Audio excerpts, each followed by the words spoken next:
we are going to talk about lead nurturing strategy. Many B2B sales and marketing leaders find it frustrating to even try and attempt to find that golden strategy to boost lead quality in the lead generation ventures. On the other hand, there is no greater feeling than seeing your web marketing efforts pays off when you finally find something that really works. You never want to watch an opportunity slip away due to mishandling or inadequate B2B lead nurturing. To assist you in taking care of a potentially leak sales funnel, I came up with several B2B lead nurturing tactics meant to help you out to manage your lead and turn them into feasible conversions for sales. There are some practices you need to know.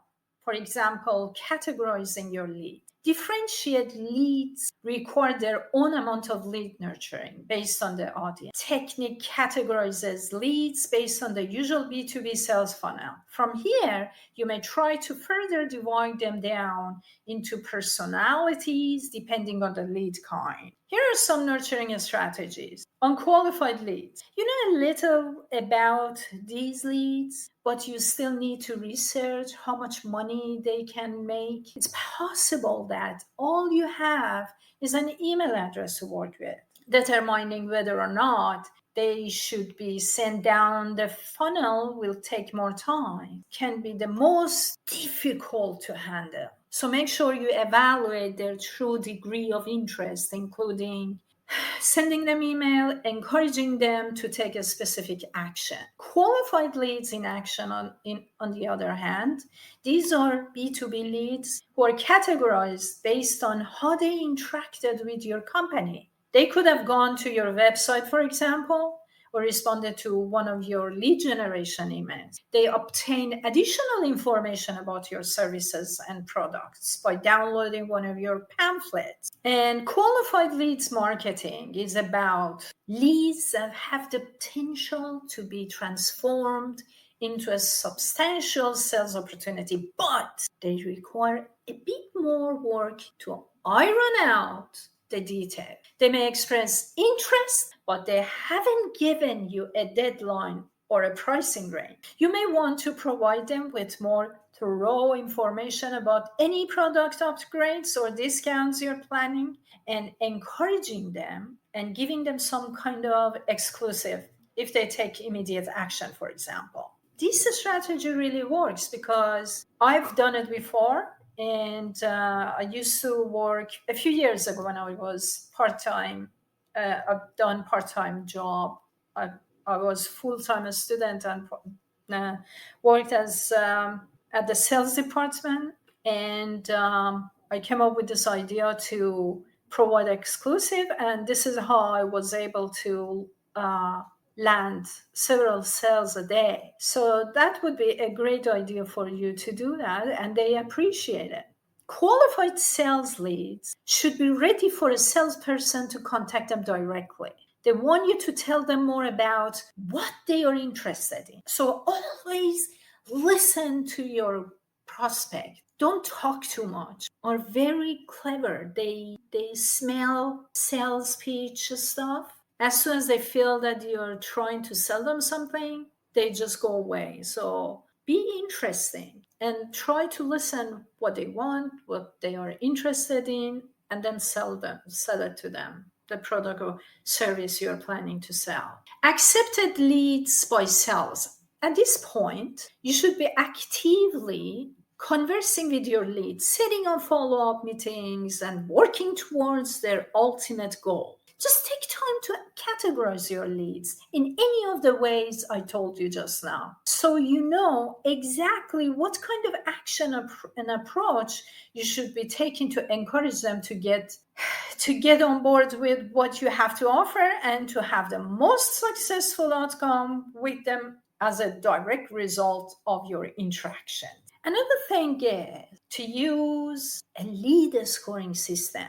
Users' actions when supplying you with contact information are rated using a lead scoring methodology, because not all Contacts are created equal. Choose which one should be given a priority and greater value, greater point value. Score them based on what they're giving to you. The score value indicates where you should focus your B2B lead nurturing efforts. So how do you do that? You score them based on demonstration of products have been requested, lingering on specific sections of the website, following your social media account organically, the degree of interest in your product or service. That the scores will fluctuate depending on the actions the leads take and the engagement they have with your business. So don't rely on it.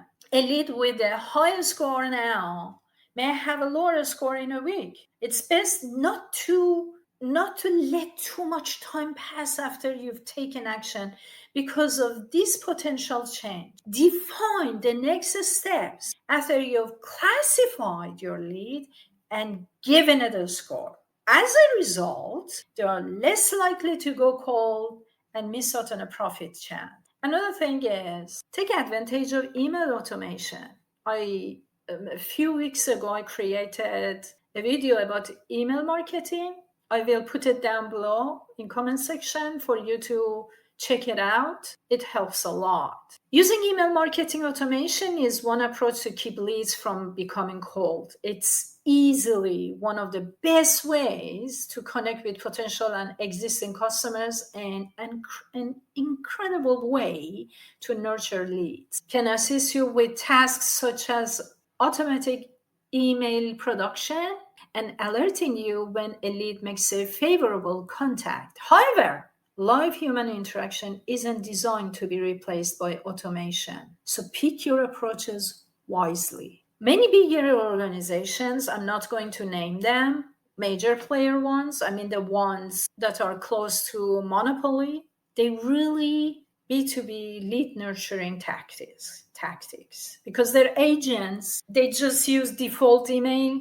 When you ask a question, they send you a default email and they give you this impression that you are talking to a bot, probably because that email has no name. So you're not sure if this person or this thing is a bot, or that's why many of these organizations lose customers and they go to their competitors or even smaller organizations. So don't think that if you have a small business or just started up, you're missing out. No, it's not true, because can get what he or she wants from this organization. Let's give you an example to make it more clear. You want to buy a piece of clothing. You go on Amazon. You see that clothing is not selling there. What would you do? You see some advertisement similar to that piece of clothing. You click at one of those advertisements on Amazon. You land on a small business e-commerce website that has the exact same thing, lower price. You buy there. Or not necessarily you would find that ad on Amazon. You just search on Google and find the same clothing on one of Google's shopping ads. You click at it, you buy it. So a human element is very required in all B2B lead nurturing tactics. I talk about clothing, but that could be a software or app, or you can utilize email marketing to keep your leads fresh and avoid wasting your lead nurturing efforts because your sales force is overworked. Look for apps that allow you to plan social media posts or notify salespeople when a lead is anticipating a call. Another thing is feedback should be heard and learned from. You see, this is one of the biggest problems at this major player close to protocol monopoly companies. They don't care about feedback. They say they do care. They said they have these automated ads or pop up on their site. Oh, please feedback. Nobody cares. Nobody really gives feedback. But as a small business owner, you can take this.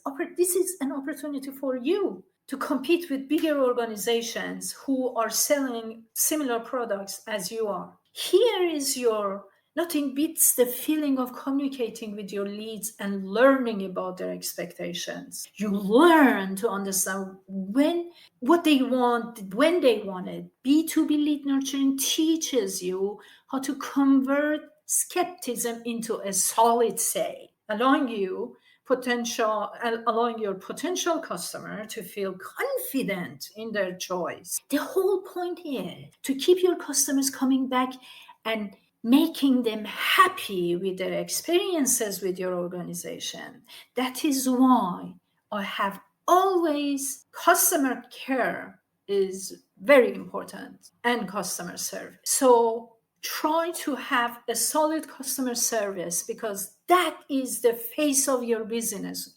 Whether you're selling product or service, it doesn't really matter. So you have to make them happy so they work better and provide great services to your users and customers. That's how much important is customer service. And then work to resolve an issue that your lead is experiencing. Also important. So when you sell something to someone, the journey is not ended there. It comes support, especially if you're doing web design, web development. Oh my God.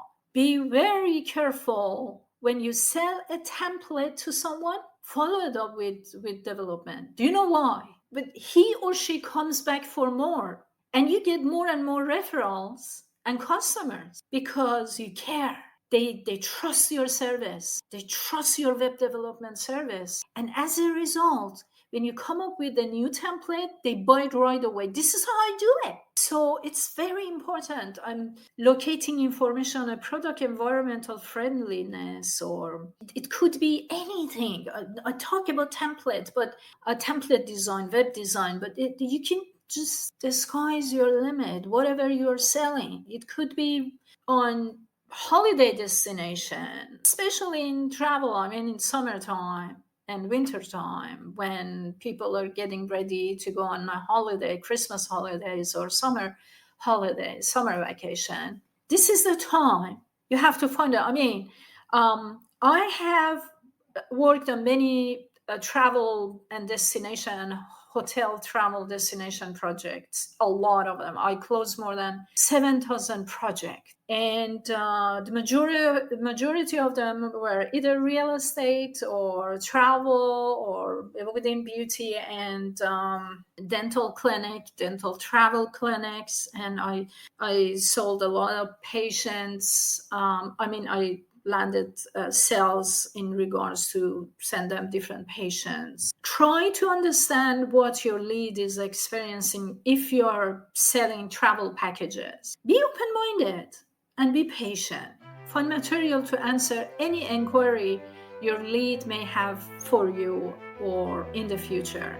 If your B2B lead nurturing techniques fall short due to schedule or financial constraints, be sure you incorporate some type of follow-up engagement. Make it clear that you're willing to work with them to obtain what they require. So that's all, folks. I hope you enjoyed and learned something from today's video, and I will put up more sales strategies in the coming days. And I wish you have a lovely day.